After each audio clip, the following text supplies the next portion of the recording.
Stop inviting an unnecessary audit. If you're performing a follow-up procedure during a global period, you need to be using Modifier 58 correctly.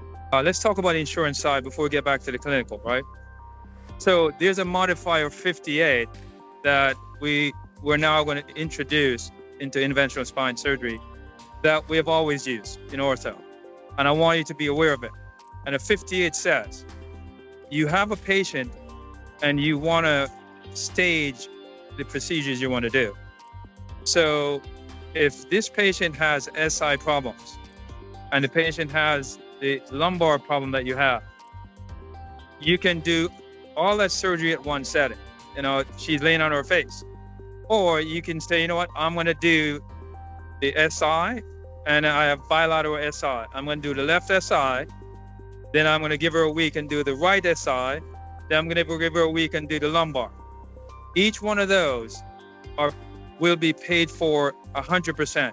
So you don't have to play the game of 90 days.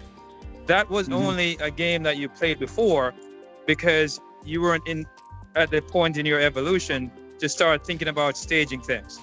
So that's common. So if I'm going to do an ALIF, I'll do an ALIF and stage you maybe the next day or, if I keep you in the hospital, the next day or 2 days later, etc. Right?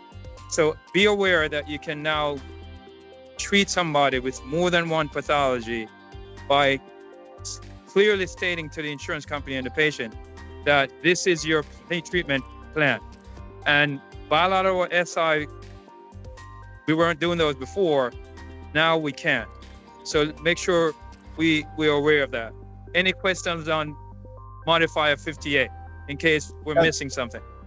The pragmatic problem is, how do you prove to the insurance company and get prior authorization without doing the provocative testing?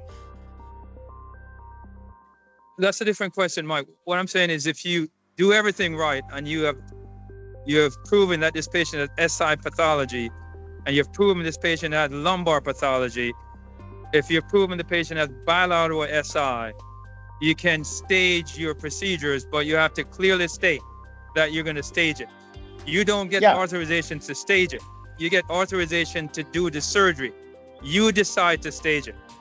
It's not about what tests you're going to do. It's after you've confirmed a diagnosis on somebody and you plan to do a surgery on them, you get authorization. You can stage that procedure. You just have to state in your note that you're going to stage it. Anyone else want to comment on that? It's not a diagnostic issue. Want a breakdown of the other modifiers that get us flagged? Drop modifier in the comments.